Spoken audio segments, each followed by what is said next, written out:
The conference room smelled of leather and old wood, the kind of scent that belonged to money that had been around long enough to develop its own gravity. I sat at the far end of the polished mahogany table, my hands folded in my lap, watching dust particles drift through the afternoon light slanting in from the tall windows overlooking downtown Richmond. Across from me, my brother Blake lounged in his chair like he owned not just the room but the entire building, his expensive watch catching the light every time he moved his wrist. My father James sat rigid beside him, his jaw set in that familiar expression of barely contained impatience. Diane, his second wife, kept smoothing invisible wrinkles from her designer dress, her lips pressed into a thin line of calculation. Before we jump back in, tell us where you're tuning in from. And if this story touches you, make sure you're subscribed, because tomorrow I've saved something extra special for you. Mr. Gregory Bennett, my grandfather's attorney for the past 30 years, adjusted his reading glasses and cleared his throat. The sound cut through the silence like a gavel, and I felt my pulse quicken. This was it. The moment when everything would be formalized, written in legal language, made permanent. The moment when my family would finally have documentation of what they had always believed, that I didn't matter enough to be remembered. Blake leaned toward my father and whispered something I couldn't quite catch, but the smirk on his face told me everything I needed to know. Diane tilted her head, listening, then let out a soft laugh that she tried to disguise as a cough. My father's expression didn't change, but his eyes flicked toward me for just a second, and in that glance I saw something I had seen my entire life. Dismissal.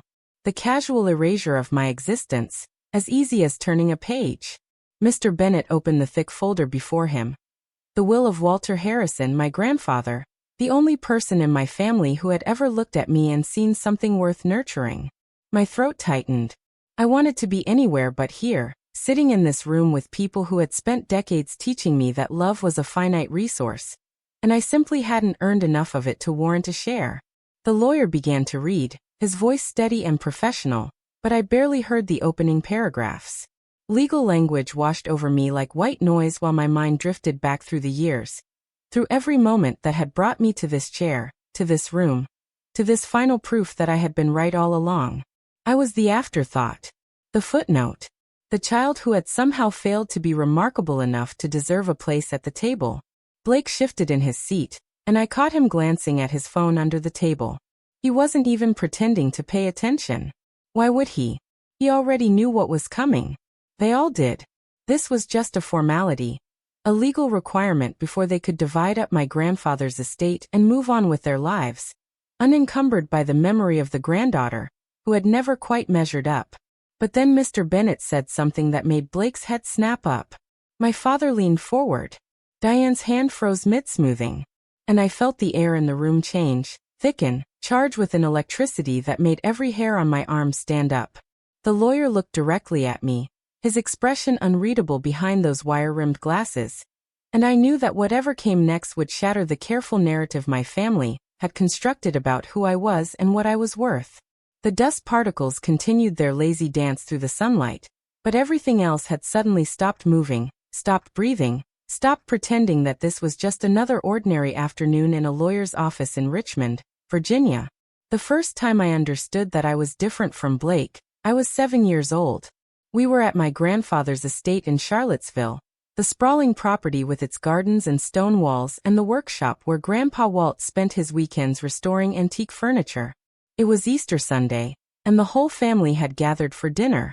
I had spent the morning in the workshop with Grandpa, watching him sand down an old secretary desk, his hands moving with the kind of patience that made time feel irrelevant. He had let me help, guiding my small hands over the wood, teaching me to feel the grain, to understand that everything worth doing required attention and care. When we came inside for dinner, my hands were dusty and my dress had a smudge of wood stain on the hem. My mother Patricia took one look at me and sighed that particular sigh that meant I had disappointed her again. She didn't say anything, just handed me a napkin and turned her attention to Blake, who had spent the morning playing video games in the den, and looked absolutely pristine in his button-down shirt and pressed slacks. At the table, my father asked Blake about school. Blake was in 5th grade, and had just made the traveling soccer team. He talked about practices and tournaments, and my father listened with the kind of focused intensity he usually reserved for business calls. He asked questions. He offered advice. He beamed with pride when Blake mentioned that the coach had called him a natural athlete. Then my father turned to me, and I straightened in my chair, ready to tell him about the science fair project I had been working on. A solar oven made from a pizza box that actually worked. I had tested it that week, and it had gotten hot enough to melt chocolate. My teacher had said it was one of the best projects she had seen in years. But before I could speak, my father said, "Emma, how are your grades?" Not what are you working on? Not what are you excited about? Just a question that reduced me to a number, a metric, a box to check. I told him I had all A's. He nodded once, said good, keep it up, and then turned back to Blake to discuss soccer strategy. That was it. The entire exchange lasted maybe 15 seconds.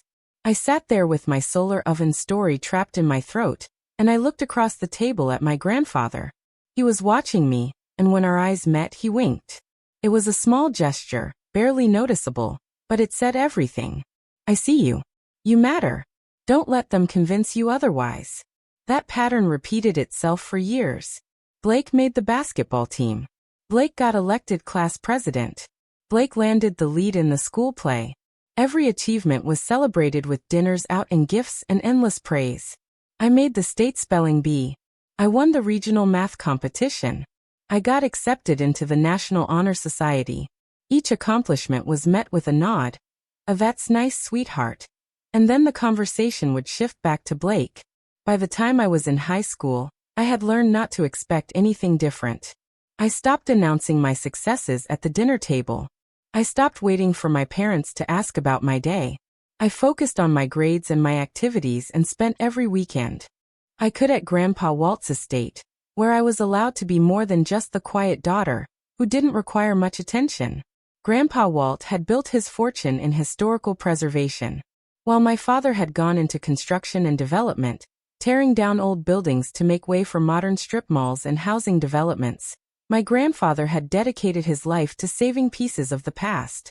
He restored historic homes. He salvaged architectural details from buildings scheduled for demolition. He taught me that everything had value if you knew how to look at it properly, even things that other people had written off as worthless.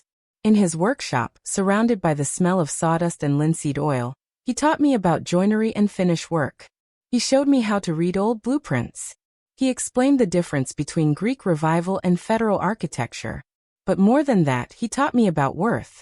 "Emma," he said to me one Saturday afternoon while we were refinishing a Victorian sideboard, "the world is full of people who will try to tell you what you're worth.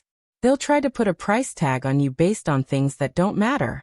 Your job is to know your own value and never let anyone convince you to accept less." I was 14 when he said that, and I didn't fully understand what he meant. I thought he was talking about negotiating salaries or standing up for myself in business deals. I didn't realize he was preparing me for the moment when my own family would try to erase me entirely.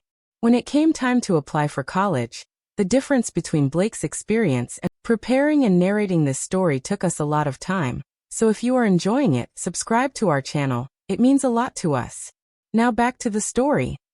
Mine became impossible to ignore. Blake was a senior, and the entire house revolved around his college search. My parents hired a private admissions counselor. They toured campuses across the East Coast. They discussed financial aid packages and scholarship opportunities over dinner every night, weighing the merits of Duke versus Wake Forest versus Chapel Hill. I was a sophomore, already thinking about my own future, but whenever I tried to join the conversation, I was told we would deal with my college search when the time came. There was only so much attention to go around, and Blake's needs took priority. When Blake got accepted to Duke with a partial scholarship, my parents were ecstatic. They hosted a celebration dinner. They bought him a new laptop and a mini fridge for his dorm room. They told everyone they knew that their son was going to Duke. My father drove around with a Blue Devils bumper sticker on his truck for the entire summer. Then came the conversation about money. Duke was expensive, even with the scholarship. My parents sat Blake down and told him not to worry, that they would cover the difference. Room and board, meal plan, textbooks, spending money. All of it. "We want you to focus on your education," my mother said. "Not on financial stress." 2 years later, When it was my turn, the conversation was different. I had gotten into the University of Virginia, my top choice, with a partial scholarship of my own. I was excited. UVA had an excellent architecture program, and Charlottesville was close enough that I could still visit Grandpa Walt on weekends. But when I told my parents, expecting the same enthusiasm they had shown for Blake, my father frowned and asked how much the scholarship covered. I told him it covered about 60% of tuition. He nodded slowly, then said, "Well, you'll need to figure out the rest. We helped your brother, but that stretched us pretty thin. You're smart and resourceful. You'll find a way to make it work." Just like that, my education became my problem to solve. No celebration dinner. No new laptop. No promises that they would cover the difference. Just an expectation that I would handle it myself because, as my mother liked to say, I had always been independent. I sat in my bedroom that night, staring at the acceptance letter, feeling the weight of that word. Independent. They said it like it was a compliment, like they were proud of my self-sufficiency. But I knew the truth. Independence wasn't a gift they had given me. It was a condition they had imposed because investing in me had never been a priority. The next day, I went to see Grandpa Walt. I found him in the workshop, restoring an old mission-style rocking chair. I didn't cry. I had learned long ago that tears didn't change anything. I just told him what had happened, my voice flat and factual like I was reporting the weather. He set down his sandpaper and looked at me for a long moment. Then he said, "Come with me." We walked through the garden to the main house, and he led me into his study. It was a room I loved, lined with bookshelves and filled with the kind of comfortable clutter that comes from a life well lived. He pulled out a leather portfolio from his desk drawer and opened it. Inside were bank statements, investment documents, and a handwritten ledger in his careful script. "I've been setting money aside for you," he said. "I started when you were born, just like I did for Blake. But unlike Blake's fund, which your father has been dipping into for years, yours is intact. It's not enough to cover all 4 years, but it'll get you through the first 2. After that, you'll need scholarships and maybe some part-time work. But Emma, you'll make it. You're going to be fine." I stared at the numbers, at the evidence that someone had been planning for my future, even when I thought no one cared. "Why didn't you tell me?" I asked. "Because I wanted you to learn what it felt like to stand on your own first," he said. "Your parents have done you a disservice by making things so easy for your brother. Blake doesn't know how to struggle, and that's going to hurt him someday. But you, Emma, you know how to work for what you want. This money isn't a gift. It's a foundation. What you build on top of it is up to you." He pulled out another document, a letter of intent he had written and notarized. "When I'm gone," he said, and I started to protest, but he held up his hand. "When I'm gone, there are things I want you to have. But more than that, there are lessons I want you to remember. Your worth isn't determined by how much attention your parents give you. It's not measured by whether your brother gets a bigger bedroom or a nicer car. Your worth is inherent. It's in your curiosity and your work ethic and your refusal to become bitter even when you have every right to be." I left his house that day with a check for my first year at UVA and a promise that he would be there for me, even when no one else was. I also left with something more valuable, the understanding that love isn't always loud. Sometimes it's quiet and practical and shows up in bank statements and woodworking lessons, and a grandfather who sees you even when you feel invisible. At UVA, I discovered what it meant to build a life on my own terms. My dorm room was small, a cramped double in an old residence hall that smelled faintly of mildew and decades of student life.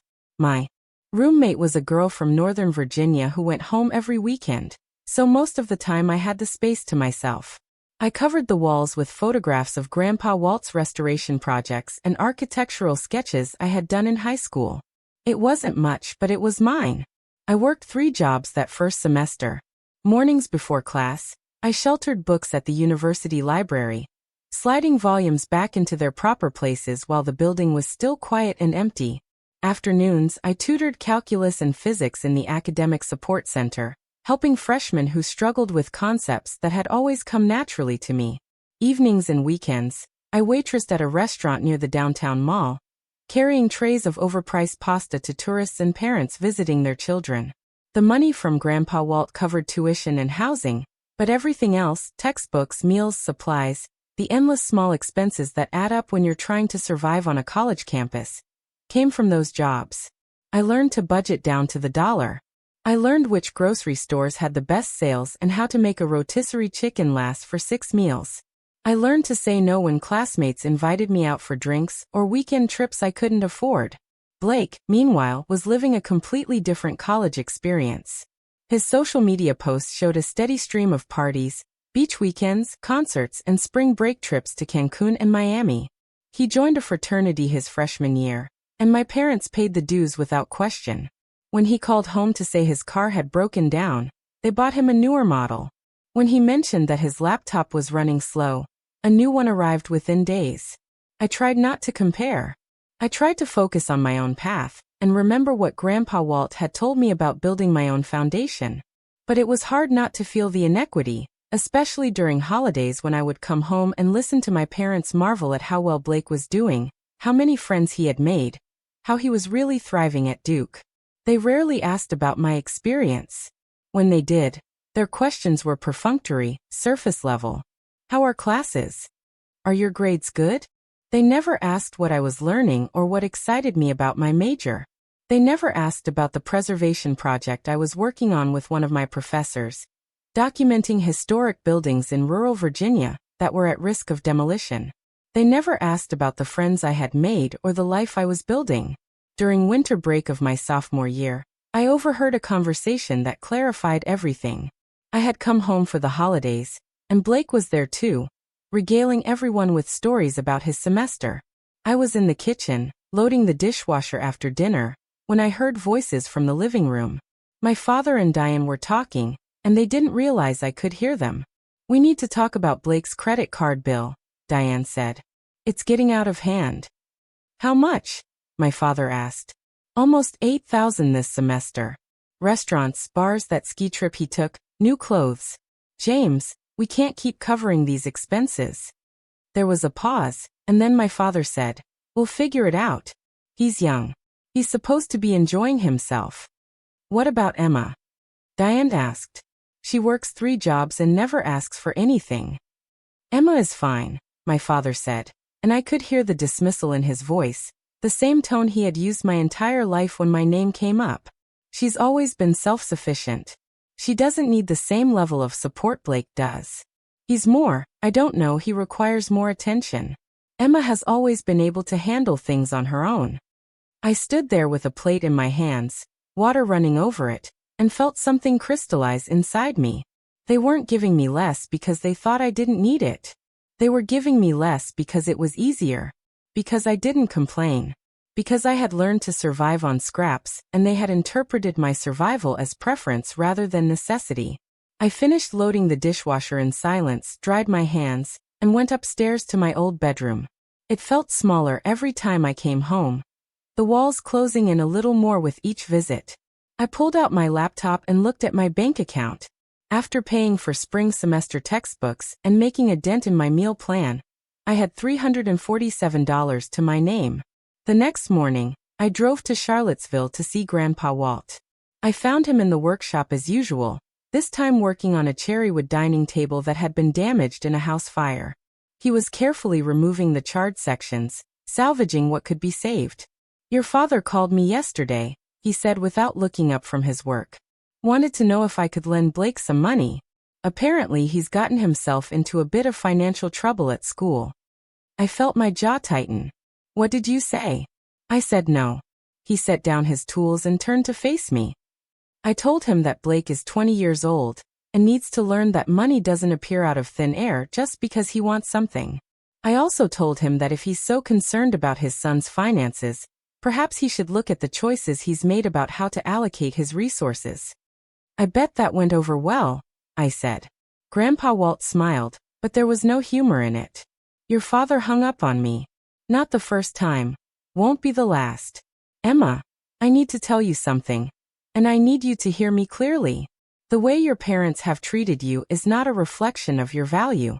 It's a reflection of their limitations. They don't know how to love someone who doesn't demand their attention constantly.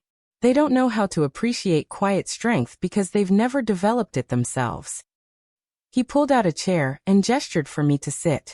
I've been thinking about the future, he continued. About what happens to all of this when I'm gone. He waved his hand, encompassing the workshop, the house, the land. Your father thinks it's all going to him. He thinks he'll sell this property to some developer, tear down the house, put up condos or a shopping center. He's been counting on that money for years. Grandpa. I started, but he shook his head. Let me finish. I've spent my life preserving things that other people wanted to destroy. This house, this land, the work I do here, it means something. And I've watched you, Emma. I've watched the way you light up when we talk about architecture and history and craftsmanship. I've seen you measure twice and cut once. I've seen you sand with the grain and take your time to do things right. You understand what this place represents. He reached into his workbench drawer and pulled out a thick envelope. I've made some changes to my will. I've been working with Mr. Bennett for the past 6 months, getting everything in order. I'm not telling you what's in here, and I'm not telling your father. But I want you to know that I see you. I've always seen you. And when the time comes, there are going to be some people who are very surprised by what they learn. I took the envelope, feeling the weight of it. You don't have to. Yes, I do, he said firmly. Because someone needs to show you that your worth isn't negotiable. Someone needs to prove to you that being quiet and capable and independent doesn't mean you deserve less. It means you've earned more. We spent the rest of that afternoon working together in comfortable silence, restoring what could be saved and letting go of what couldn't. I drove back to UVA that evening with a full tank of gas that Grandpa Walt had insisted on paying for, and a lightness in my chest that I hadn't felt in months. Junior year brought new challenges and new revelations. I declared my major in architectural history with a focus on preservation, a decision that baffled my parents when I mentioned it during a brief phone call home. What are you going to do with that? My father asked, his skepticism clear even through the phone line. There's no money in preservation. If you wanted to study architecture, you should have gone into design or development. I didn't bother explaining that preservation was exactly what I wanted, that I had found my calling in saving things that others deemed expendable. I had learned by then that my parents weren't interested in understanding my choices. They were interested in whether those choices reflected well on them. And a daughter studying an unmarketable niche field didn't generate the same dinner party conversation as a son at Duke studying business. That same semester, Blake called home in a panic. He had failed 2 classes and was on academic probation. My parents sprang into action immediately, hiring a tutor, speaking with his dean, making appointments with academic advisors. They flew to Durham twice in 1 month to support him through what my mother called his rough patch. The whole family rallied around Blake's crisis. 2 weeks later, I won a competitive research grant to spend the summer documenting threatened historic sites in Appalachia. It was a prestigious program, one that would look exceptional on graduate school applications, and could lead to publication opportunities. When I called home to share the news, my mother said, "That's wonderful, sweetheart," in the same tone she might have used if I had told her I found a good parking spot. Then she immediately shifted the conversation to Blake's recovery plan, how he was working with a therapist now and really turning things around. I hung up and sat in my dorm room, staring at the acceptance letter from the grant committee, and felt absolutely nothing. Not pride, not excitement, not even disappointment at my mother's reaction. Just a vast emptiness where familial joy should have been. But then my phone rang. Grandpa Walt. "Rosa told me to call you," he said. Rosa Martinez had been his housekeeper for 20 years, though housekeeper was an inadequate term for what she meant to him. She managed his home, certainly, but she was also his friend, his companion, his partner in the quiet life he had built for himself after my grandmother passed away. "She said you'd have good news," he continued, "and that your parents probably didn't react the way they should have. So I'm calling to react properly. Tell me everything." I told him about the grant, about the project, about the sites I would be documenting. He listened to every word, asking thoughtful questions, understanding immediately why this opportunity mattered. When I finished, he said, "I'm proud of you, Emma. Not just for winning the grant, but for knowing what you want and going after it even when no one else understands. That takes courage." Those words meant more to me than any celebration dinner or gift could have. They meant someone saw me, really saw me, and recognized the work I was doing. The summer research project changed my trajectory.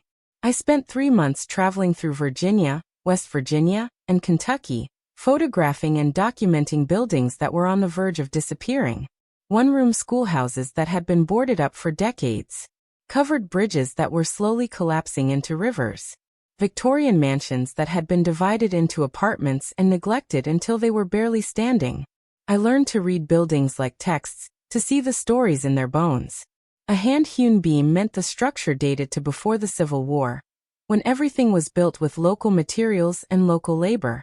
Balloon framing indicated late 19th century construction, when lumber became cheap and standardized. Each architectural detail was a breadcrumb leading back through time. But I also learned about loss.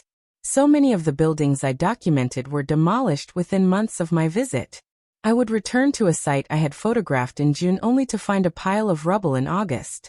Each demolition felt personal, like watching someone erase a piece of history simply because they didn't understand its value. Near the end of the summer, I was documenting a Greek Revival mansion in a small town in southwestern Virginia. The house had been empty for 15 years, slowly deteriorating while the owner's heirs fought over what to do with it. It was magnificent even in decay, with soaring columns and elaborate plasterwork, and floors made from heart pine that would be impossible to replicate today. I was on the second floor, photographing the ceiling medallions, when I heard voices downstairs. I froze, worried I was trespassing despite having gotten permission from one of the heirs. But then I recognized one of the voices. My father. I moved quietly to the top of the stairs and listened.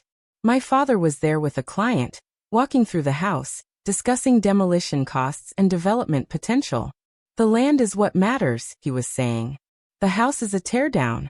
We can have it cleared in a week, pour a foundation, and start framing the new condos by October. What about historical designation? The client asked. I thought this house was on some kind of registry. It's on a local list, nothing binding, my father said. And even if it were protected, there are ways around that. Trust me, I've done this 100 times. Preservation is just a word people use when they don't understand economics. I stood at the top of the stairs, gripping my camera, and felt something solidify inside me. This was the divide between us, clearer than any conversation we had ever had. My father built his fortune destroying the things I dedicated my life to saving. We weren't just different. We were opposed. I waited until they left, then finished my documentation with a new urgency. I took hundreds of photographs. I measured and sketched. I noted every detail I could find. Then I contacted the State Historic Preservation Office and made a case for emergency designation. I provided my research, my photographs, my architectural analysis. It took 6 weeks, but the house was granted temporary protection while the designation process moved forward. My father's development deal fell through, and when he found out who had initiated the preservation review, he called me for the first time in months. What the hell do you think you're doing? He demanded. That was a $2 million project, Emma. Do you have any idea how much money you just cost me? I saved a piece of Virginia's architectural heritage, I said calmly. That house is one of the finest examples of Greek Revival design in the region. It deserves to be preserved. It deserves to be torn down and replaced with something useful, he shot back. You're playing with things you don't understand. This is business, Emma. This is the real world. You can't just, I'm doing exactly what Grandpa Walt taught me to do, I interrupted. I'm saving things that have value even when other people are too short-sighted to see it. He was quiet for a moment, and when he spoke again, his voice was ice. You sound just like him. You know that. Stubborn and naive and completely out of touch with reality. I hope you're proud of yourself. I am, I said, and I meant it. He hung up without saying goodbye, and I sat in my apartment, shaking but certain. I had chosen my side, and it was the right one, even if it meant widening the gap between my father and me into something that could never be bridged. Senior year arrived with a new clarity about who I was and what I wanted. I had spent 3 years proving to myself that I could survive without my family's support, and in the process, I had discovered that survival wasn't enough. I wanted to build something meaningful, a career that mattered, A life that reflected my values rather than anyone else's expectations. I applied to graduate programs in historic preservation at some of the top schools in the country: Columbia, Penn, Tulane, and the University of Texas. My professors wrote glowing recommendations. My research from the summer had been accepted for publication in a regional history journal. My portfolio was strong. I felt, for the first time in my academic life, like I was exactly where I was supposed to be. Blake, meanwhile, had graduated from Duke the previous spring and moved back home. He had a business degree but no clear direction, no job, and according to my mother's occasional updates, no particular urgency about finding either. He was working for my father's company in some vague capacity that seemed to involve attending meetings and taking clients to lunch, but not much actual work. "He's learning the business," my father said during one of our increasingly rare phone calls. "I'm grooming him to take over eventually. Thompson Construction will stay in the family." I didn't point out that I was also part of the family, or that I had never been offered a place in the company despite my relevant education and skills. I had long since stopped expecting to be included in my father's vision of the future. In December of my senior year, I flew home for Christmas. It had been more than a year since I had been back to Richmond, and I almost didn't go. But Grandpa Walt had asked me specifically to come, had said there was something he wanted to discuss, and I could never say no to him. The house looked exactly the same when I pulled into the driveway on Christmas Eve. The same evergreen wreath on the door, the same lights strung along the roofline, the same sense that I was entering a space where I would never quite belong. Diane answered the door and greeted me with a hug that felt obligatory, her arms barely making contact before pulling away. "Emma, you look thin," she said, which was her way of expressing concern without actually offering to do anything about it. "We're so glad you could make it. Your father and Blake are in the study going over some business things. Dinner is at 6. I carried my bag upstairs to the guest room, the room that had become mine after Blake claimed the larger bedroom with the attached bathroom when we were teenagers. It was decorated in bland neutrals, impersonal as a hotel, and I set my suitcase on the bed feeling like a visitor rather than a daughter coming home. That evening, dinner proceeded exactly as I had anticipated. Blake dominated the conversation, talking about a new project my father had given him, managing the development of a mixed-use property on the outskirts of Richmond. My father listened with intense interest, offering advice and asking detailed questions. Diane contributed occasional comments about marketing and design. My mother, who had divorced my father years ago but was there for the holiday, smiled benevolently at Blake and refilled his wine glass. When there was a pause in the conversation, I mentioned that I had been accepted to Columbia's Historic Preservation Program with a full scholarship and a stipend. It was the kind of news that should have generated excitement, congratulations, questions about my plans. Instead, my father glanced at me briefly and said, "That's in New York?" "Yes," I said. "Expensive city," he remarked, then turned back to Blake. "So about the property on Broad Street, have you gotten the environmental assessments back yet?" And just like that, my future was dismissed as casually as if I had mentioned a change in the weather. I finished my meal in silence, listening to them discuss Blake's project, and felt the familiar numbness settle over me. This was my family. This was what coming home meant. A constant reinforcement that my achievements were footnotes, my plans were interruptions, my presence was tolerated but not celebrated. After dinner, I escaped to Grandpa Walt's house. I found him in the study with Rosa, the two of them sitting by the fire, classical music playing softly in the background. He stood when I entered, his face lighting up in a way my father's never had. "There she is," he said, pulling me into a real hug, the kind that meant something. "Columbia. Emma, that's extraordinary. Tell me everything." I spent the next hour telling him about the program, about the classes I would take and the thesis project I was already planning.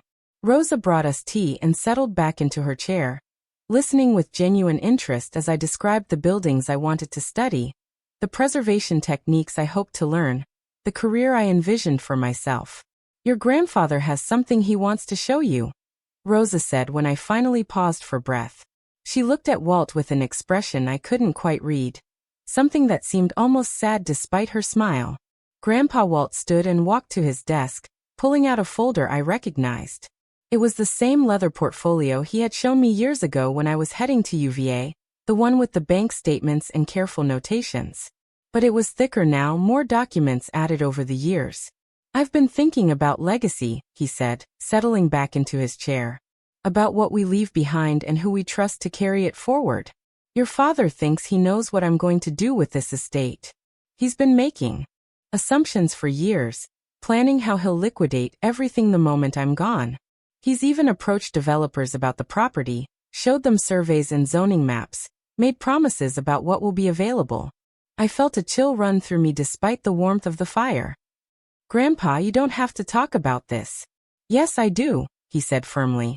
Because you need to understand what's coming. When I'm gone, there's going to be a reckoning. Your father has built his entire financial strategy around an inheritance he's not going to receive, not the way he expects. And when he finds out, he's going to be angry. He's going to blame you. Why would he blame me? I asked, though somewhere deep down, I already knew the answer. Because I'm leaving almost everything to you, Walt said simply. The house, the land, the workshop, the investments. All of it. There will be something for your father and for Blake, enough to be fair but not enough to waste. But the bulk of my estate, everything that matters, goes to you. I stared at him, unable to process what he was saying. I can't, Grandpa, that's not. It's exactly right, he interrupted. Emma, you're the only one who understands what this place means. You're the only one who would preserve it rather than destroy it. I've spent my life saving pieces of history, and I'll be damned if I'm going to let your father tear down my life's work the moment I'm in the ground. Rosa reached over and took my hand. He's been planning this for a long time, Mija. It's what he wants. It's what's right. But the family, I stammered. Dad will never forgive me. Blake will think I manipulated you. They'll say I influenced you, that I took advantage. Let them say whatever they want, Walt said. The truth is documented. Mr. Bennett has files going back a decade showing my intentions, my reasoning, my complete mental competency. No one can contest this will, Emma. It's airtight. But I need you to be prepared for what happens when it's read. Your father is going to show you who he really is, and it's not going to be pleasant. I sat there in his study, surrounded by books and restored furniture, and the accumulated wisdom of a man who had spent 83 years learning how to see value where others saw only profit margins. And I felt terrified. Not of the inheritance itself, but of what it would mean. The final, irrevocable proof that I had never belonged in my father's house, that I had always been different, separate, other. I don't want you to die, I said, and my voice cracked on the words. I know, sweetheart, he said gently. But we don't get to choose the timing. What we get to choose is how we face it, and what we leave behind. I'm leaving you the tools to build the life you want, free from anyone else's expectations. That's all I ever wanted for you. I stayed at his house until late that night, reluctant to return to my father's sterile guest room, and the family that had never felt like home. When I finally did go back, the house was dark except for a light still burning in the study. I could see my father's silhouette through the window, hunched over his desk, probably reviewing contracts or planning his next development project. He didn't look up as I walked past. The rest of the holiday was a study in painful civility. We exchanged gifts on Christmas morning, my family going through the motions of celebration, while I felt like a ghost at my own funeral. Blake gave me a generic gift card to a chain restaurant. My father and Diane gave me a book about career planning that felt more like a criticism than a present. My mother gave me a scarf she had clearly picked up at the last minute from a department store clearance rack. I had brought thoughtful gifts for everyone, books I had carefully selected based on their interests, or at least the interests I imagined they had since I didn't really know them anymore. The gifts were received with polite thanks and immediately set aside, forgotten before the wrapping paper was even cleaned up. The day after Christmas, I went back to Grandpa Walt's house, and didn't leave until it was time to drive back to UVA. We spent those days working in the workshop together, restoring a set of dining chairs that had been in storage for months. He taught me a new technique for repairing split spindles, and we talked about everything and nothing, the way people do when they know time is precious but don't want to acknowledge why. On my last evening there, as I was getting ready to leave, Rosa pulled me aside in the kitchen. He's not doing well, she said quietly. His heart. The doctors have told him he has maybe a year, probably less. He didn't want to tell you and ruin your holidays, but I think you should know. I felt the floor shift beneath me. The world suddenly unstable. A year? If he's lucky, she said, and her eyes were bright with unshed tears. He's made his peace with it, Emma.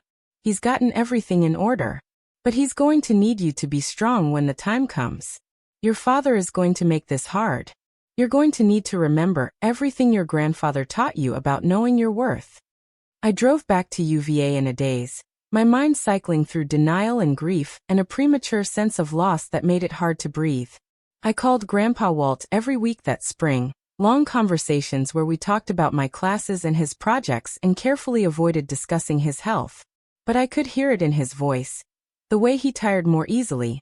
The way conversations that used to last an hour now lasted 20 minutes before he needed to rest. I graduated from UVA in May, walking across the stage to receive my diploma with my professors cheering and my classmates applauding. My parents didn't come. My father said he had an important business meeting he couldn't reschedule. Blake said he had plans he couldn't change. My mother sent a card with a check for $50 and a note saying she was proud of me, though the generic phrasing suggested she had no idea what I had actually studied or accomplished. But Grandpa Walt was there. He sat in the audience with Rosa beside him. And when my name was called, he stood and applauded louder than anyone else in that stadium. After the ceremony, he took me to dinner at the nicest restaurant in Charlottesville, just the three of us, and we celebrated properly. He gave me a gift, a restored architect's desk that had belonged to a 19th century builder in Richmond, complete with original drawings still tucked in the drawers. Every craftsman needs the right workspace, he said. This is for your new apartment in New York. A reminder that you come from a long line of people who built things that lasted. I cried then in the middle of the restaurant, not caring who saw, because this was what love looked like. Not grand gestures or expensive gifts, but attention and understanding and the kind of support that said I see who you are and I'm proud of what you're becoming. That summer, I moved to New York and started the graduate program at Columbia. My apartment was a tiny studio in Washington Heights, barely big enough for a bed and the architect's desk Grandpa Walt had given me. But the rent was manageable, and I could see the George Washington Bridge from my window. I set up the desk in the corner, arranged my books and drafting tools, and felt like I was exactly where I belonged. I called Grandpa Walt every Sunday. Sometimes we talked for an hour, sometimes just 15 minutes if he was having a hard day. He wanted to know everything about my classes, my professors, the buildings I was studying. He asked about the friends I was making, and whether I had started dating anyone. He never asked about my father or Blake, and I was grateful for that omission. In September, I met David Chun at a preservation conference in Brooklyn. He was a structural engineer specializing in historic buildings, and we spent 3 hours talking about load-bearing walls and foundation systems, and the challenges of updating old structures for modern building codes.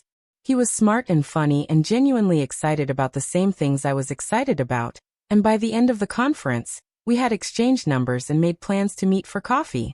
That coffee turned into dinner, which turned into a standing date every Friday night, which turned into spending most weekends together exploring New York's architectural gems. David understood my work in a way my family never had. He celebrated my successes and supported me through my struggles, and for the first time in my life, I was in a relationship where I felt seen and valued for exactly who I was. In November, Grandpa Walt called on a Wednesday instead of Sunday. I knew immediately that something was wrong. "Emma," he said, and his voice sounded weaker than I had ever heard it. "I need you to come home. Soon. There are things we need to discuss."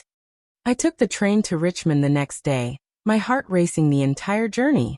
Rosa met me at the station, and the look on her face told me everything I needed to know. "He's in the hospital," she said. "His heart is failing faster than the doctors expected. He has days, maybe a week."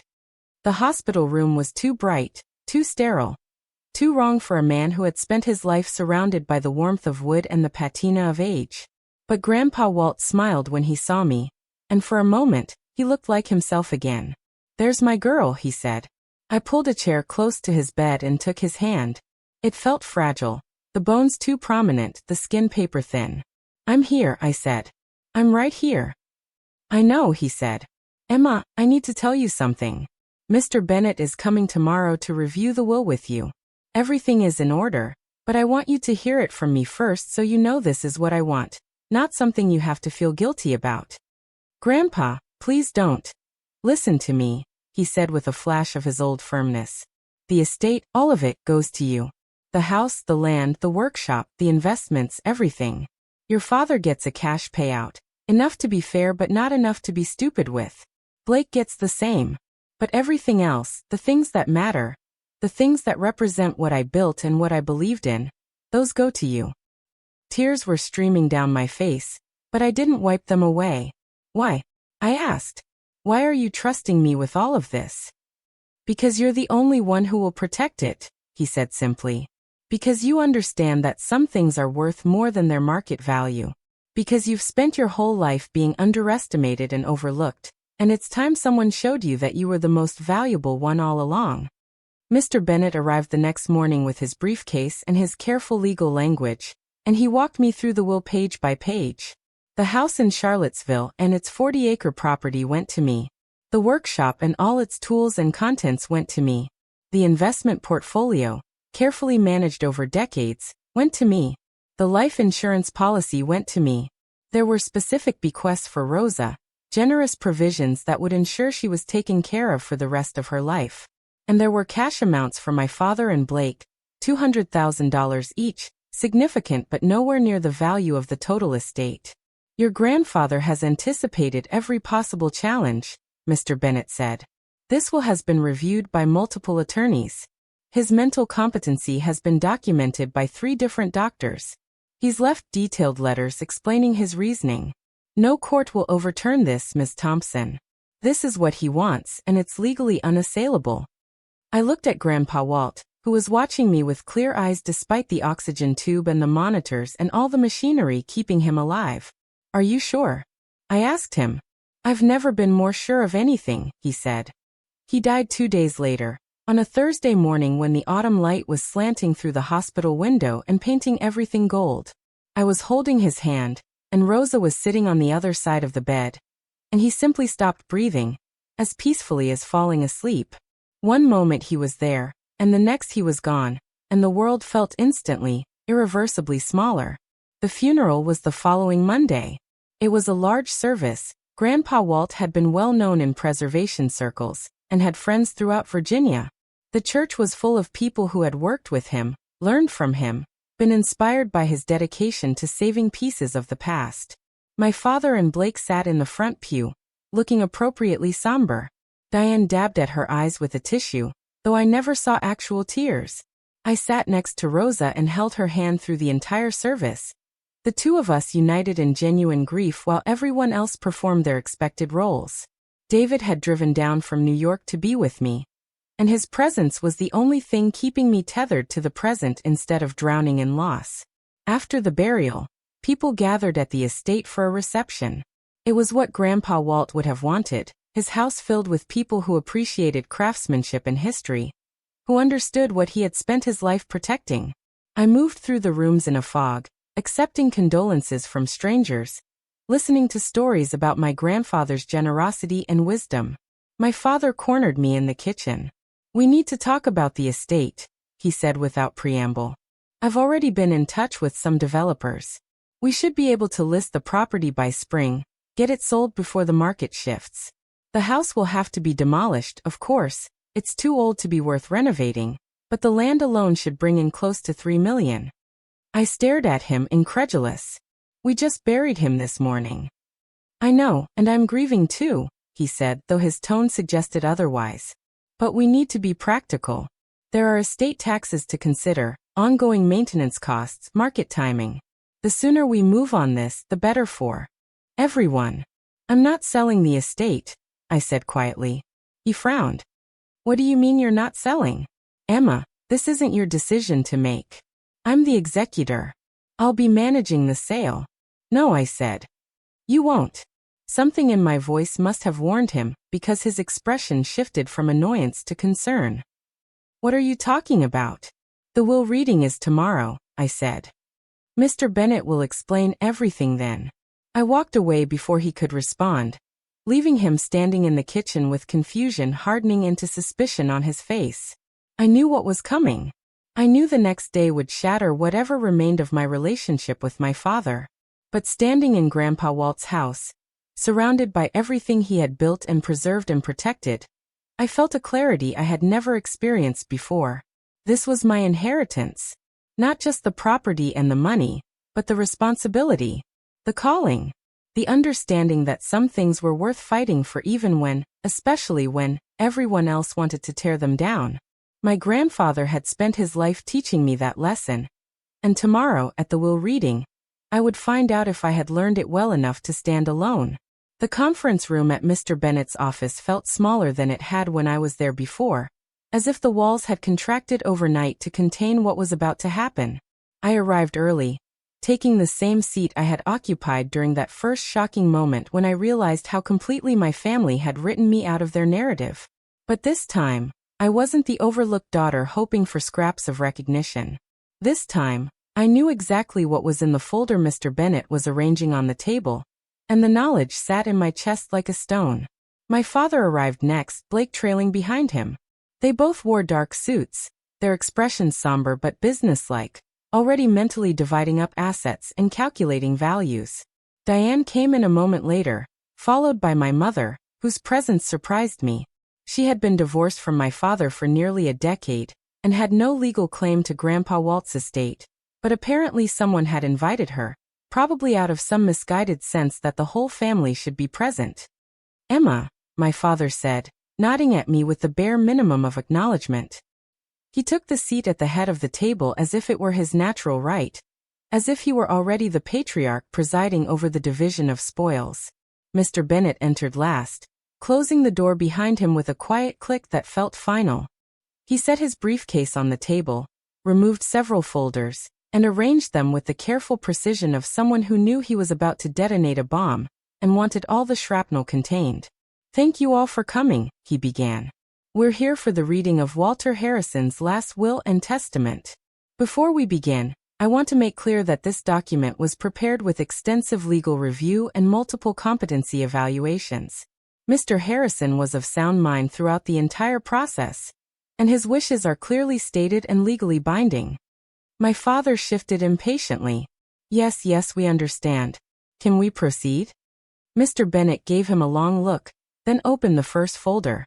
"Very well. Let me begin with the specific bequests. To Rosa Martinez, for 20 years of devoted service and friendship, Mr. Harrison bequeaths the sum of $500,000, the contents of the guest house on the estate property, and a life estate allowing her to live in the guest house for as long as she wishes." There was a sharp intake of breath from Diane, but Mr. Bennett continued without pause.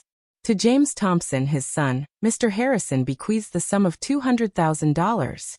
The room went very still. My father's face remained impassive, but I saw his jaw tighten, saw the way his hands flattened against the table. "I'm sorry," he said carefully. "Did you say 200,000? "That's correct," Mr. Bennett said. "And the rest?" my father asked, his voice tight. "The house, the land, the workshop, the investments?" Mr. Bennett looked directly at me before answering. To Blake Thompson, his grandson, Mr. Harrison bequeaths the sum of $200,000. Blake's head snapped up, confusion clouding his features. He looked at our father, then at me, trying to understand what was happening.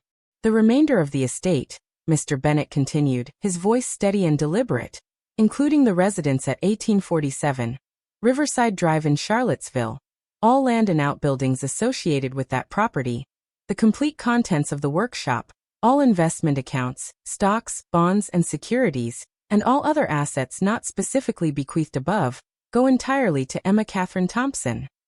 The silence that followed was absolute. It was the kind of silence that absorbs sound, that swallows breath, that makes time feel suspended.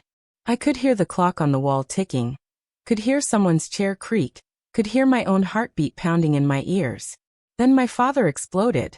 "That's impossible," he said, his voice rising. "That's absolutely impossible. My father would never, he wouldn't, there's been a mistake. You've read the wrong will." "There is no mistake," Mr. Bennett said calmly. "This is the current and valid last will and testament of Walter Harrison, properly executed and witnessed. She manipulated him, my father said, pointing at me. His face had gone red, a vein pulsing at his temple. She spent years worming her way into his good graces, poisoning him against his own son, convincing him to do this. It's elder abuse. It's undue influence. We'll contest it. We'll have it thrown out. You're welcome to try, Mr. Bennett said. However, I should inform you that Mr. Harrison anticipated this reaction and took extensive precautions. We have documented proof of his mental competency from 3 independent physicians, all dated within the last 6 months. We have video recordings of him explaining his reasoning. We have a paper trail going back more than a decade showing his consistent intentions regarding the disposition of his estate. Any contest would be unsuccessful and expensive. Why?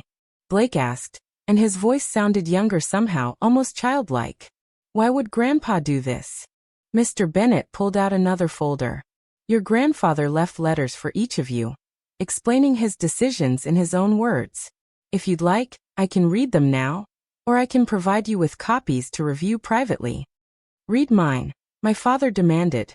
I want to hear exactly what lies she convinced him to write.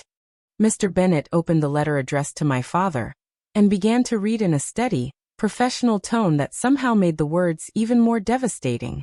James, if you're hearing this, I'm gone and you're angry. I know you are. You've been counting on this inheritance for years, making plans, making promises to developers, living beyond your means in anticipation of the windfall you believed was coming. But son, I need you to understand something. I'm not giving the bulk of my estate to Emma to punish you. I'm doing it because she's the only one who will protect what I've built. My father's face had gone from red to white, his hands clenched into fists on the table. You've spent your career tearing down the things I spent my life trying to save. Mr. Bennett continued reading. Every time I preserved a historic building, you saw it as a lost opportunity for profit. Every time I argued for conservation, you dismissed it as sentimentality. We've had fundamentally different values, James, and I've accepted that. But I will not, allow my life's work to be demolished the moment I'm in the ground. The letter went on, detailing specific instances where my father had pressured Grandpa Walt to sell the estate, had brought developers to the property without permission, had tried to convince him that preservation was a waste of resources. It laid out, in my grandfather's careful handwriting, a lifetime of philosophical differences and disappointed hopes. Emma understands what this place means, the letter concluded. She understands that value isn't always measured in dollars. She has the education, the dedication, and the integrity to ensure that my legacy continues. I'm not leaving her this estate because I love you less. I'm leaving it to her because I trust her more. I hope someday you'll understand the difference. When Mr. Bennett finished reading, my father sat motionless, his eyes fixed on some point in the distance. Then slowly he turned to look at me, and the expression on his face was one of pure hatred. You did this, he said, his voice low and venomous. You spent years playing the victim, the overlooked daughter, all while scheming to steal my inheritance. I didn't steal anything, I said, finding my voice despite the trembling in my hands. Grandpa Walt made his own choices based on his own values. Values? My father spat. You want to talk about values? What about family loyalty? What about respecting your father? What about the fact that I'm his son, his only son, and I earned the right to inherit his estate? You didn't earn anything, I said, and the words came out stronger than I expected. You spent your whole life dismissing everything Grandpa Walt cared about. You wanted to tear down his house and sell his land to developers. You saw his life's work as nothing more than a commodity to liquidate. Why would he give you something you planned to destroy? How dare you? Diane interjected, her voice sharp. Your father has worked his entire life to build his business, to provide for this family. You have no right to judge his choices. And yet Grandpa Walt did judge them, I said, looking at her directly. He judged them and found them lacking. That's not my fault. That's the consequence of my father's own actions. Blake had been quiet through all of this, his face pale, his eyes moving between me and our father. Did you know? He asked me suddenly. Before he died, did you know he was leaving everything to you? Yes, I said, because lying would have been pointless. He told me. He wanted me to be prepared. And you didn't think to mention it? Blake's voice was rising now, anger replacing confusion. You didn't think maybe the rest of us should know that we were about to be cut out of our grandfather's will? It wasn't my secret to tell, I said. And Grandpa Walt had his reasons for keeping his plans private. He knew exactly what would happen if Dad found out before he died. There would have been pressure, arguments, attempts to change his mind. He wanted to make his decision without interference. So you let us go to the funeral thinking we were equals, Blake said. You let us grieve like we were all the same amount of family to him, knowing the whole time that you were the favorite, the chosen one, the only one who mattered. I never said I was the favorite. I protested, but even as I said it, I knew it was true. I had been Grandpa Walt's favorite, not because I manipulated him or schemed for his affection, but because I was the only one who shared his values, who understood what he was trying to preserve. This is unbelievable, my father said, standing up so abruptly his chair scraped against the floor. You're not going to get away with this, Emma. I'll fight this will with everything I have. I'll drag you through courts for years. I'll make sure everyone knows what kind of person you really are, a conniving, manipulative. Mr. Thompson, Mr. Bennett interrupted firmly. I strongly advise against making threats. As I mentioned, this will is uncontestable. Any legal challenge would be frivolous and would likely result in sanctions. Furthermore, your father included a clause stating that anyone who contests the will forfeits their bequest entirely. If you proceed with a challenge, you'll lose the $200,000. My father's mouth opened and closed, his face cycling through several shades of red and purple. Fine, he said finally. Keep your blood money, Emma. Keep the house and the land and all of it. But don't ever expect to be part of this family again. You've made your choice, and you'll have to live with the consequences. I can live with the consequences, I said quietly. Can you? He stared at me for a long moment, and I saw something shift in his eyes, a final severing of whatever thin connection had remained between us. Then he turned and walked out of the conference room, Diane following quickly behind him. Blake hesitated, looking at me with an expression I couldn't quite read, something between betrayal and understanding. Then he too left, leaving just my mother, Mr. Bennett, and me in the suddenly cavernous room. My mother, who had been silent through the entire exchange, spoke for the first time. Emma, sweetheart, you have to understand how this looks. Your father has a point. From the outside, it does seem like you influenced your grandfather's decision. Mom, I said, and my voice was tired, drained of the adrenaline that had kept me upright through the confrontation. I spent my entire childhood being overlooked. I paid my own way through college while Blake's education was fully funded. I sent money home for years while nobody ever asked if I needed help. I've been on the outside of this family my whole life, and the one time someone chose to put me first, you're telling me it looks bad? She opened her mouth to respond, then closed it again. For a moment, I thought I saw something like recognition in her eyes, an acknowledgement of all the ways she had failed to see me, failed to advocate for me, failed to question why one child was celebrated while the other was ignored. But then she looked away, and I knew that whatever moment of clarity she might have had was gone. I should go check on your father, she said, gathering her purse. He's very upset. But Emma, I do hope you'll reconsider. Family is more important than money or property. Maybe you could work out some kind of arrangement, share the estate, something that would make everyone happy. Grandpa Walt already made the arrangement that would make him happy, I said. I'm going to honor his wishes. She nodded, but I could see she didn't want to understand. She left, and then it was just Mr. Bennett and me in the conference room with the remains of my family's implosion scattered around us like debris. That was difficult, Mr. Bennett said, his professional composure showing the first small cracks. I've been practicing law for 35 years, and will readings never get easier, especially when families fracture like this? Did Grandpa Walt know it would be this bad? I asked. He knew, Mr. Bennett said. He talked about it extensively. He felt enormous guilt about putting you in this position, but he also felt it was the right thing to do. He said you were strong enough to handle it, that you'd been handling difficult things your whole life, and this was just one more challenge you'd overcome. I thought about that, about my grandfather's faith in my resilience, and I felt tears building behind my eyes for the first time since the will reading had begun. I miss him, I said simply. I know, Mr. Bennett said kindly. He was a remarkable man.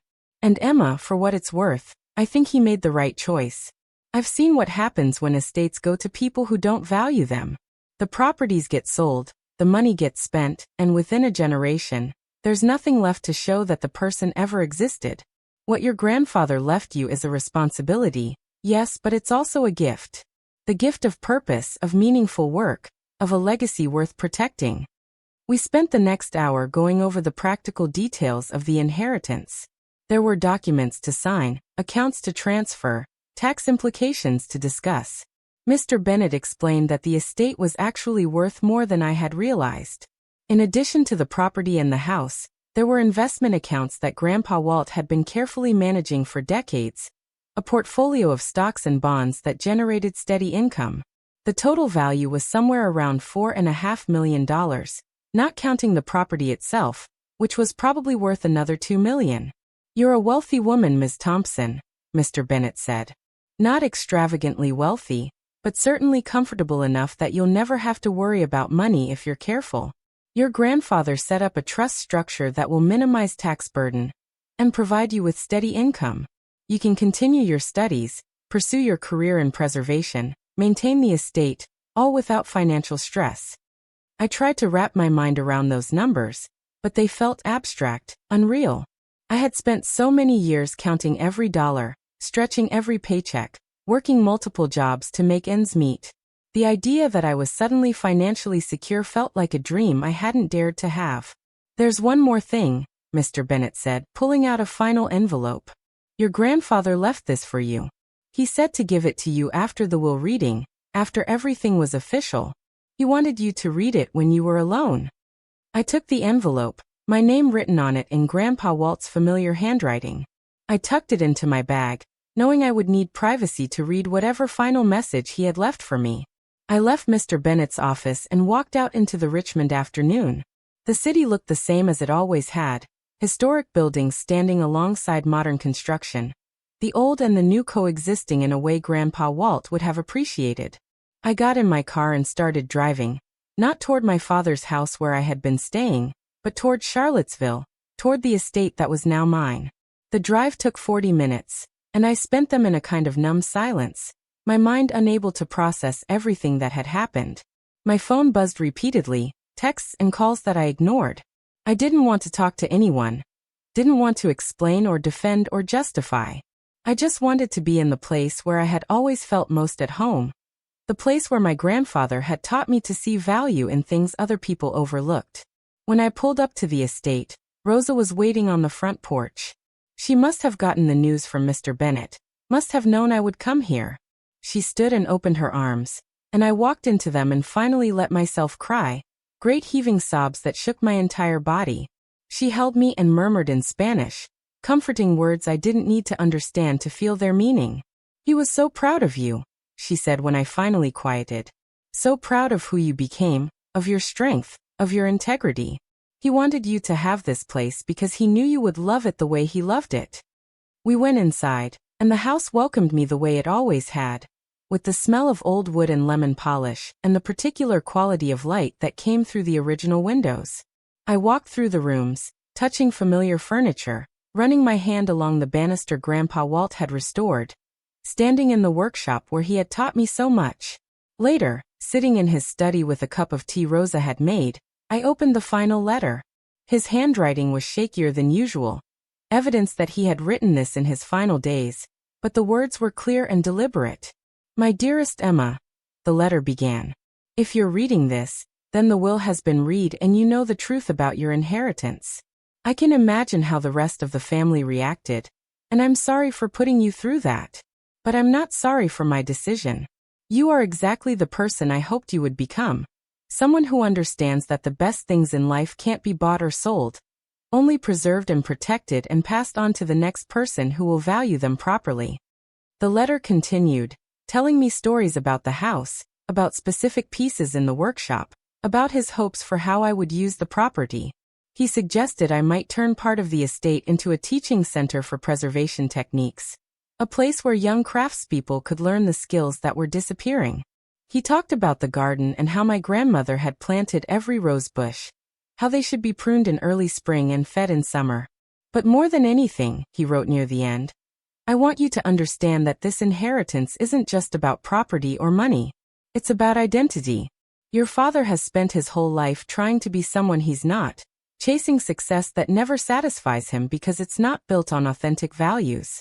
You, Emma, have always known who you are, even when no one else saw it. This estate is yours because you're the only one who will use it to become more fully yourself, to do work that matters, to build a life of meaning rather than just accumulation. The letter ended with a paragraph that made me cry all over again. I know your father will say terrible things. I know he'll try to make you feel guilty or selfish or wrong for accepting this inheritance. Don't listen to him. You didn't take anything from him that was rightfully his. You received something that was rightfully yours all along. Recognition of your worth, investment in your future, and faith in your ability to carry forward something bigger than yourself. Be proud of who you are, Emma. I certainly am. I sat in his study until the light faded and Rosa came to tell me she had made dinner. We ate together in the kitchen, not the formal dining room, just the two of us sharing a simple meal and talking about Grandpa Walt, about our favorite memories, about the future of the estate. What will you do? Rosa asked. With the house, with everything? I'm going to keep it, I said. I'm going to finish my degree at Columbia, but I'll come back here on breaks and summers. Eventually, maybe I'll move back permanently, turn the place into what Grandpa Walt envisioned, a center for preservation education. But first, I need to learn more, need to build my own expertise so I can do justice to his legacy. He would like that, Rosa said, smiling. He always said you were a better student than any of his apprentices, because you asked better questions. I stayed at the estate that night, sleeping in one of the guest rooms, and for the first time in weeks, I slept deeply and dreamlessly. When I woke the next morning, sunlight was streaming through the windows, and I could hear Rosa moving around downstairs, already starting her day. I got up and dressed and went down to the workshop. Standing in the space where Grandpa Walt had spent so many hours, surrounded by his tools and his projects and his carefully organized supplies, I felt a sense of purpose settle over me. This was my responsibility now. This was my legacy to protect and my future to build. My father could be angry. Blake could feel betrayed. The rest of the family could whisper about manipulation and undue influence. None of it mattered because I knew the truth. I hadn't stolen this inheritance. I had earned it, not through scheming or manipulation, but through years of paying attention, of learning, of caring about the things that mattered. Grandpa Walt had seen something in me that my father had always overlooked, not potential for profit, but capacity for purpose. I picked up one of his favorite tools, a hand plane that had belonged to his own grandfather, and felt the weight of generations in my palm. Then I set it back down carefully and walked out of the workshop, ready to return to New York, ready to finish my degree, ready to build the life that would honor my grandfather's faith in me. David was waiting when I got back to my apartment in Washington Heights. He had given me space during the will reading and its aftermath, but when I called to say I was on my way home, he had asked if I wanted company. I said yes, and now he was there with takeout from my favorite Thai place, and a willingness to listen to whatever I needed to say. I told him everything. The whole story of the will reading, my father's rage, Blake's betrayal, the letter from Grandpa Walt. He listened without interrupting, without trying to fix anything, just being present while I processed everything that had happened. So you're rich now, he said when I finally paused. I laughed, surprising myself. I guess I am. It doesn't feel real. What are you going to do? Finish school, I said. Keep working. Honor his legacy. Try not to feel guilty about having something my father wanted. You don't have anything to feel guilty about, David said firmly. Your grandfather made a choice based on his values and his assessment of who would be the best steward of his life's work. That's not about punishment or favoritism. It's about responsibility. I know, I said. But knowing it and feeling it are different things. They'll get easier, he said. Give it time. Over the next few months, time did make things easier, though not in the ways I expected. My father stopped calling, stopped texting, cut me off completely as he had threatened to do.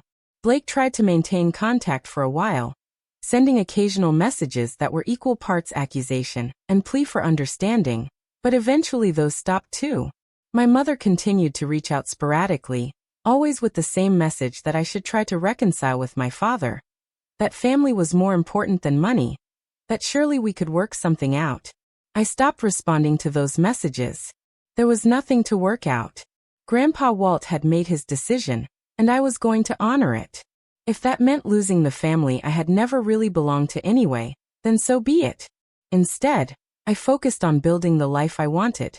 I threw myself into my studies at Columbia, working on a thesis about mid-Atlantic preservation techniques. I spent weekends with David exploring New York's architectural treasures. I made plans for the Charlottesville estate, sketching out ideas for how to transform the workshop into a teaching space, researching grant opportunities for historic preservation education. And every Sunday, I called Rosa, and we talked about the property, about maintenance issues and garden progress and her plans for the guest house. She had become my partner in managing the estate, the person I trusted to keep everything running while I finished my degree. 6 months after the will reading, Mr. Bennett called to tell me that my father had indeed filed a contest, claiming undue influence and lack of testamentary capacity. "It's going nowhere," he assured me. "We have so much documentation that the judge will probably dismiss it at the first hearing. But I wanted you to know it's happening." The contest was dismissed within 3 months, just as Mr. Bennett had predicted. My father was ordered to pay court costs and attorney's fees, and the judge included a strongly worded statement in his ruling about frivolous litigation and the importance of respecting testamentary wishes. It was a complete vindication of Grandpa Walt's planning, and a final confirmation that the inheritance was legally and morally mine. I waited to feel triumphant, but instead, I just felt sad. Sad that my father had wasted money and time on a challenge he couldn't win. Sad that he couldn't accept his own father's decision. Sad that our family had fractured so completely over something that should have been an occasion for honoring a life well lived. But beneath the sadness was something else, a growing sense of freedom. I had spent my whole life trying to earn my family's recognition, working harder, achieving more, hoping that someday they would see me the way Grandpa Walt had seen me. The inheritance and everything that followed had finally taught me that their recognition was never going to come, and more importantly, that I didn't need it. I graduated from Columbia with honors, my thesis on preservation techniques earning praise from my professors and interest from several preservation organizations. I was offered a job with the National Trust for Historic Preservation, a position that would allow me to work on projects across the country while being based in Washington, D.C., close enough to Charlottesville to manage the estate on weekends. David and I had been talking about the future, about what it would mean if I moved to D.C., about whether he would come with me. He was offered a position with a structural engineering firm that specialized in historic buildings, based in Arlington, and suddenly our future was aligning in ways that felt both exciting and terrifying. On a weekend trip to Charlottesville to check on the estate, David and I were walking through the garden when he stopped in front of the rose bushes my grandmother had planted. "Emma," he said, and something in his voice made my heart start racing. "I've been thinking about what your grandfather wrote in that letter, about building a life of meaning, about becoming more fully yourself." He pulled a small box from his pocket and opened it. Inside was a ring, simple and beautiful, with a stone the color of the sky. "I want to build that life with you," he said. "Not because of the estate or the money or any of that. Because you're the most authentic person I've ever met, and being with you makes me want to be more authentic too. Will you marry me?" I said yes, and when we called Rosa to tell her, she cried happy tears and said Grandpa Walt would have been so pleased. We set a date for the following spring, planning a small ceremony at the estate with just close friends and the family we had chosen rather than the family we had been born into. The wedding day arrived with perfect weather, the kind of clear April morning that made everything feel possible. We were married in the garden, surrounded by my grandmother's roses and people who genuinely cared about us. Rosa served as my matron of honor. David's brother was his best man. My Columbia professors came, and colleagues from the National Trust, and friends we had made in New York. My father and Blake were not invited, and their absence felt appropriate rather than painful. My mother came, though she spent most of the reception commenting on how nice it would have been if the whole family could have been there, if I had just been willing to compromise. I let her words wash over me without taking them in, focused instead on the life I was celebrating, the partnership I was beginning, the future I was building. After the wedding, David and I spent our honeymoon traveling through New England, documenting historic properties and dreaming about the preservation center we would eventually create in Charlottesville. We talked about bringing in master craftspeople to teach workshops, about hosting summer programs for students interested in traditional building techniques, about creating a resource library for preservation research. Everything Grandpa Walt had envisioned, everything he had trusted me to build, was starting to take shape. And as we drove back to D.C., at the end of our honeymoon, I felt a deep sense of gratitude, not just for the inheritance, but for the man who had seen my worth when no one else did, who had invested in my future when no one else would, who had taught me that the most valuable things in life are the ones we preserve and protect and pass on to the next generation. The will reading had been the moment when my family called me worthless, and the lawyer revealed I was the beneficiary. But the real inheritance, I understood now, wasn't the money or the property.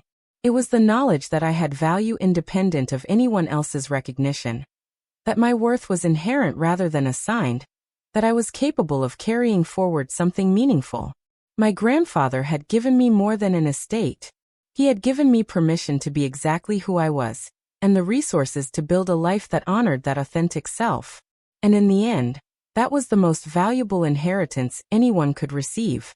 3 years after the will reading, I stood in the workshop that had been transformed into the Walter Harrison Center for Preservation Arts. The space still smelled of sawdust and linseed oil, but now it was filled with workbenches where students were learning traditional joinery techniques from master craftspeople Rosa and I had brought in from across the country.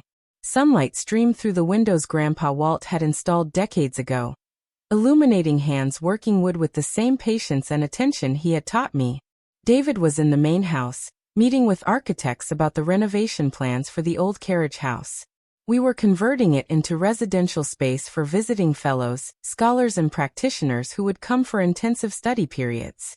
The grant money had come through from the National Trust, along with funding from 2 private foundations that recognized the value of what we were building. The center was becoming exactly what Grandpa Walt had envisioned, a place where knowledge was passed down, where craftsmanship mattered more than speed, where the past was honored as a foundation for the future. I walked through the workshop, pausing to watch a young woman carefully fitting a mortise and tenon joint. She was a graduate student from Virginia Tech, spending her summer learning skills that weren't taught in modern architecture programs. Her face held the same expression of focused concentration I remembered seeing in the mirror when I was her age, working beside my grandfather on some forgotten Saturday afternoon. "How's it coming?" I asked, and she looked up with a smile that was equal parts pride and frustration. "It's harder than it looks," she said. "I've cut this tenon 3 times and it's still not quite right. But I'm getting closer." "That's how you know you're learning," I told her. "If it was easy, it wouldn't be worth doing." The words were my grandfather's, passed through me to her, a chain of knowledge that would continue long after I was gone. My phone buzzed with a text from Rosa. She was at the main house preparing lunch for the students and staff, a role she had taken on with enthusiasm once the center opened. The guest house where she lived had been renovated with her input, transformed into a comfortable home that she would occupy for as long as she wanted. She had become not just my partner in running the estate, but family in the truest sense, the kind that's chosen rather than inherited. I walked from the workshop to the main house, following the stone path that wound through gardens my grandmother had planted and I had restored. The roses were in full bloom, their fragrance heavy in the June air. We had added new plantings too, heritage varieties that were historically appropriate to the property, creating a living laboratory for landscape preservation students. Inside, the house hummed with purposeful activity. The formal dining room had been converted into a research library, shelves lined with books on architectural history and preservation techniques. The parlor served as a gathering space where students and instructors could discuss projects and share ideas. Grandpa Walt's study remained largely unchanged, A private space I retreated to when I needed to think or write or simply remember the man who had made all of this possible. Rosa had set out lunch in the kitchen. The same kitchen where she had made me tea on that first devastating day after the will reading. Now it was filled with the sounds of conversation and laughter as students gathered to eat and exchange stories about their morning's work. David joined us, sliding into the chair beside me and stealing a bite from my plate in the comfortable way of long marriage. The carriage house architect has some interesting ideas, he said. Wants to preserve the original structure, but modernize the mechanical systems. I think Grandpa Walt would approve. I smiled at his easy use of Grandpa Walt, as if my grandfather had been his own. In a way he had been. David had never met him, but he had absorbed his philosophy through me, through the estate, through the work we were doing together. He understood instinctively what my father never had. That preservation wasn't about clinging to the past but about learning from it, honoring it, carrying it forward in ways that enriched the future. After lunch, I retreated to the study to work on the quarterly newsletter we sent to donors and supporters. The center had been operating for 2 years now, and the response had exceeded our most optimistic projections. We had a waiting list of students wanting to attend workshops. We had craftspeople from around the world applying to be visiting instructors. We had universities reaching out about partnership opportunities. What had started as my grandfather's quiet mission to save one piece of architectural heritage had grown into something that was influencing preservation education across the region. I was writing about our upcoming fall workshop series when my phone rang. The number wasn't one I recognized, but something made me answer. "Emma Thompson," I said. "Emma, it's Blake." My brother's voice, unexpected after 3 years of silence, made my hand tighten around the phone. "I know I'm probably the last person you want to hear from, but I need to talk to you. Not about the will or the money or any of that. About something else." I waited, not sure what to say, not sure I wanted to reopen a door that had closed so completely.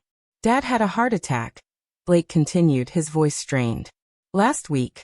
He's okay, he's going to recover, but it was serious. And Emma, he's different now. Scared in a way I've never seen him. He's been talking about regrets, about things he wishes he'd done differently. He asked about you." "What did he ask?" I said carefully. "He asked if I thought you'd ever forgive him. For the way he treated you, for the things he said after Grandpa died. He didn't say he wanted to apologize, not exactly, but I think he's starting to understand what he lost. Not the inheritance He's starting to understand that he lost his daughter." I sat in my grandfather's chair looking at the photograph on the desk of Walt and me in the workshop, both of us smiling, covered in sawdust, content in our shared purpose. "I don't know what to say, Blake.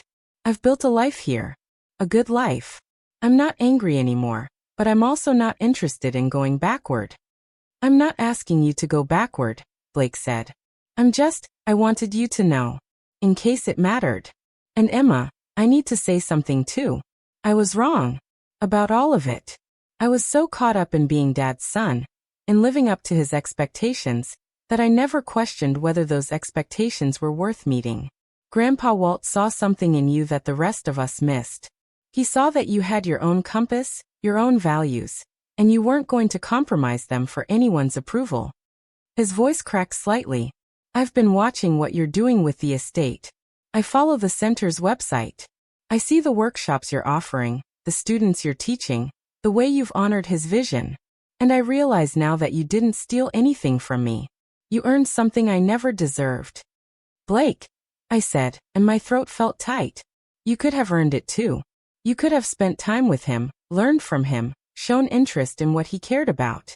It wasn't about being perfect or chosen. It was about paying attention."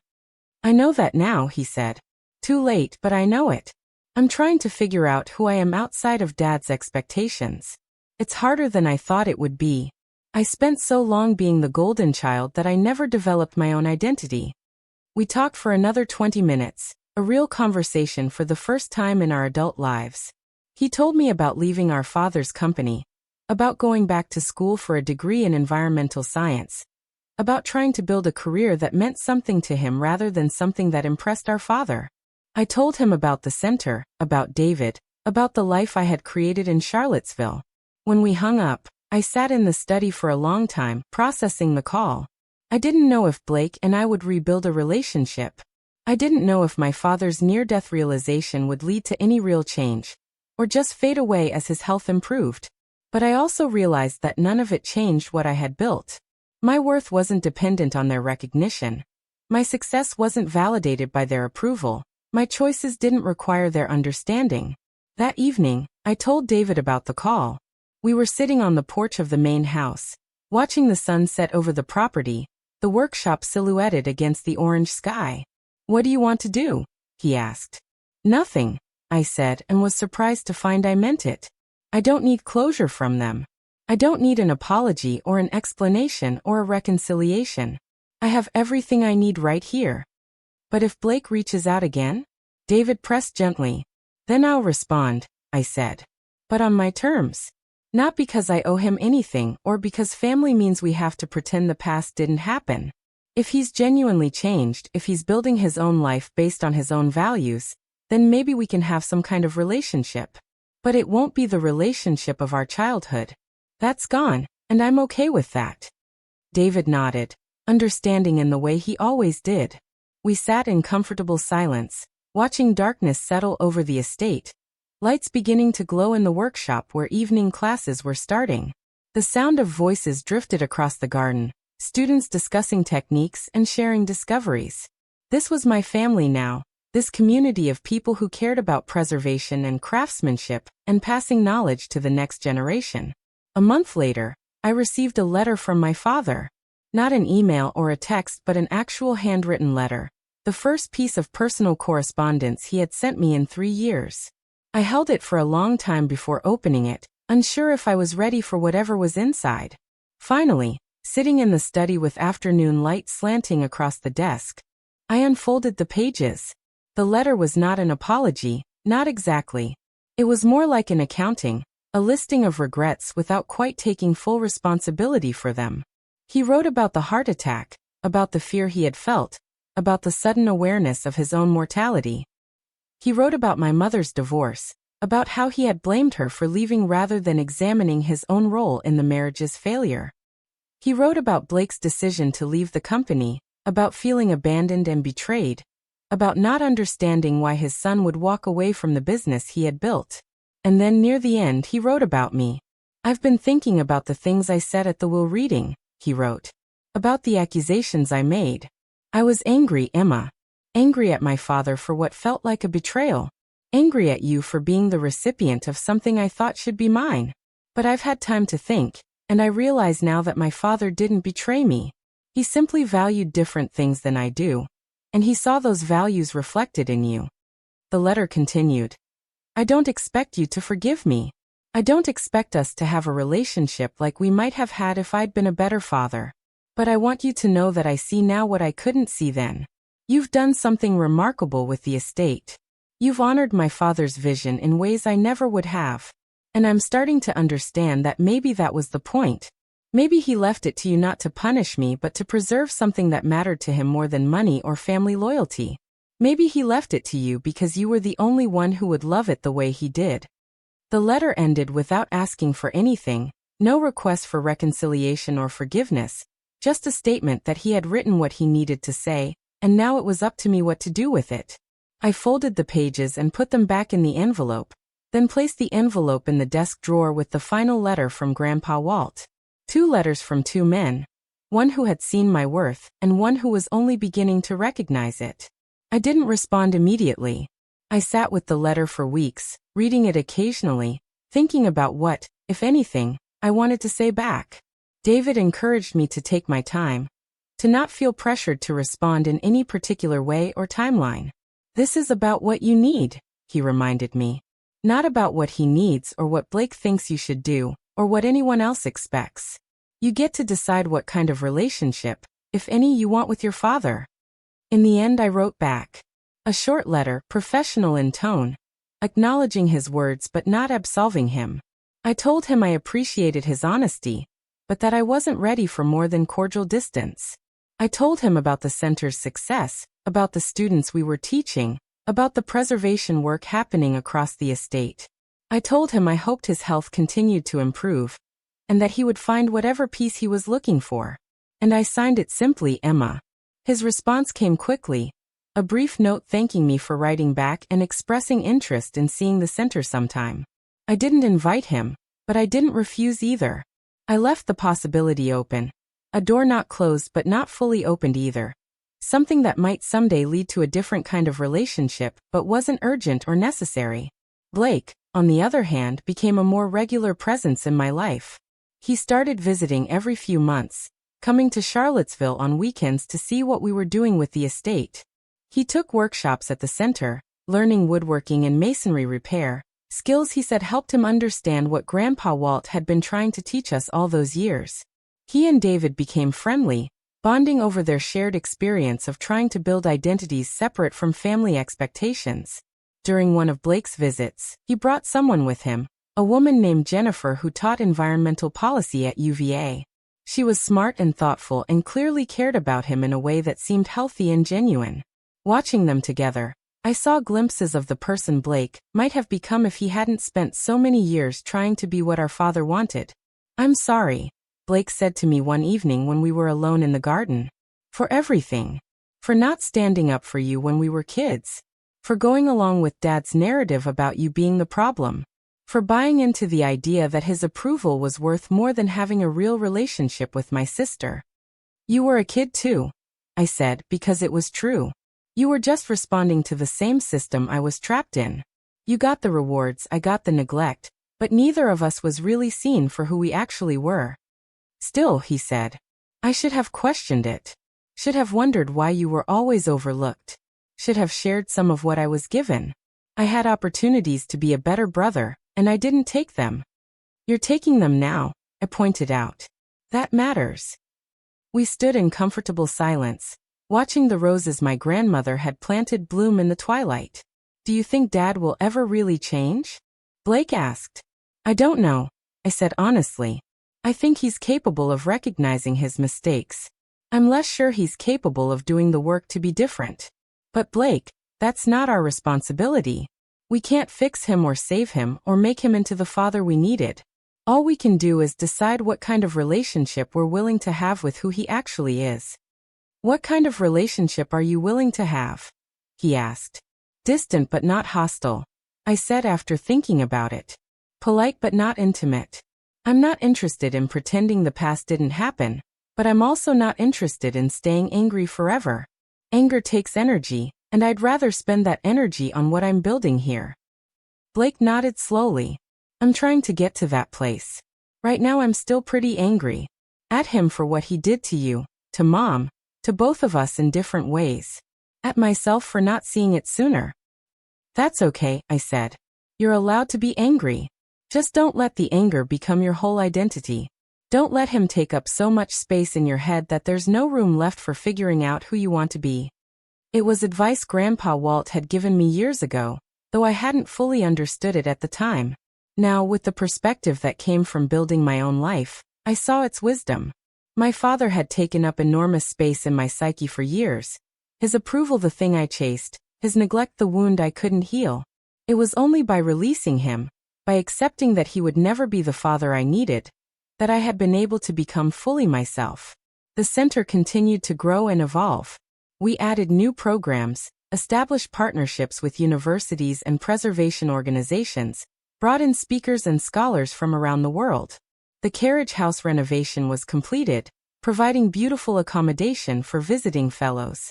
The gardens became a destination for landscape historians, studying heritage plants and traditional garden design. The workshop produced graduates who went on to work on significant preservation projects across the country. And through it all, I felt my grandfather's presence, not as a ghost or a memory, but as a living influence.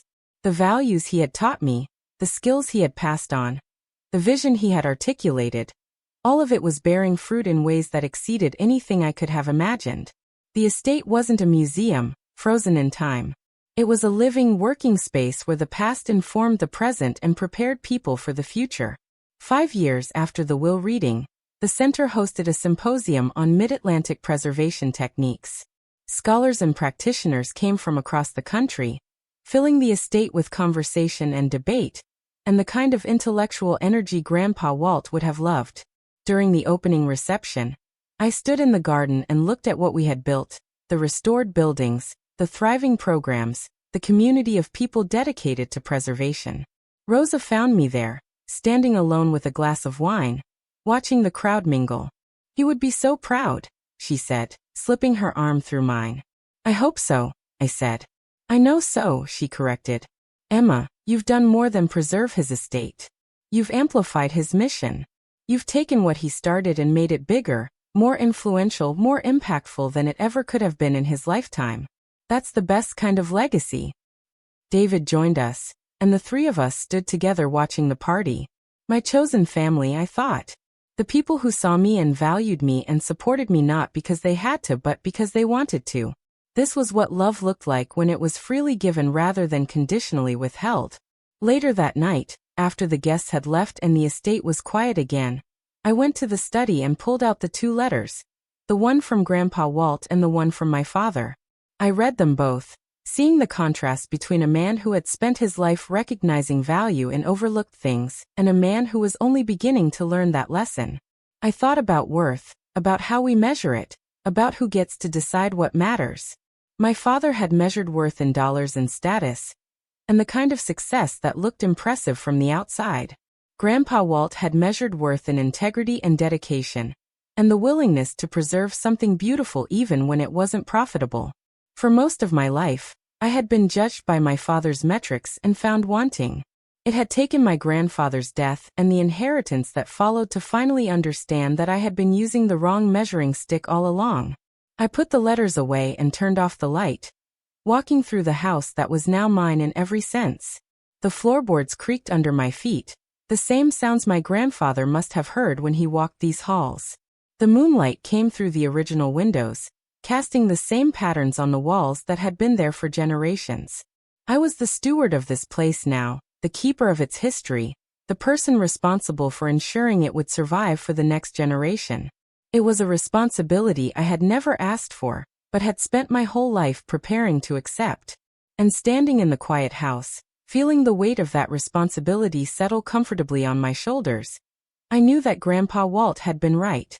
I was exactly the person who should have received this inheritance. Not because I was better than my father or Blake, not because I was more deserving in some cosmic sense, but because I was the one who would love it properly, protect it fiercely, and pass it on with the same care it had been given to me. The journey from overlooked daughter to estate owner had been painful and complicated, marked by betrayal and loss and the severing of family ties.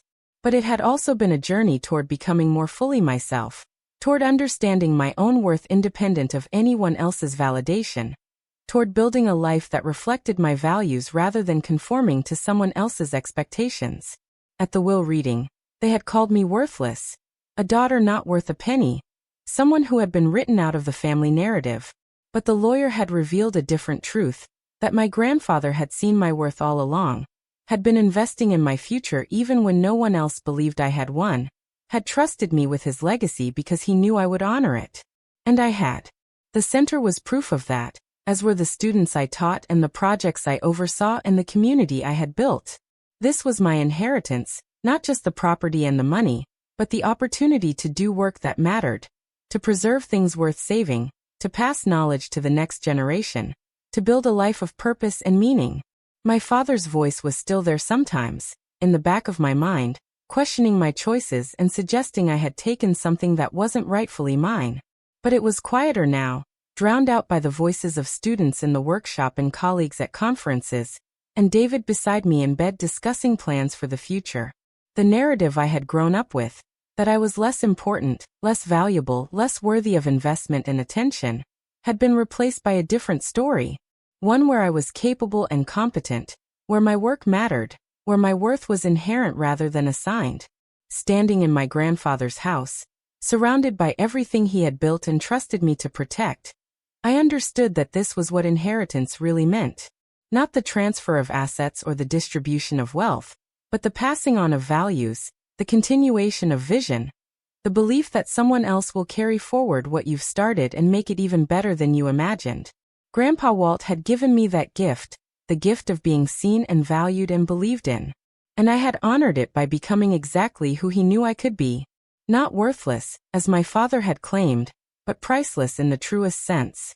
Not because of what I owned or what I had inherited, but because of what I had learned and what I was building and what I would someday pass on to the next person who needed to hear that their worth wasn't determined by other people's inability to recognize it.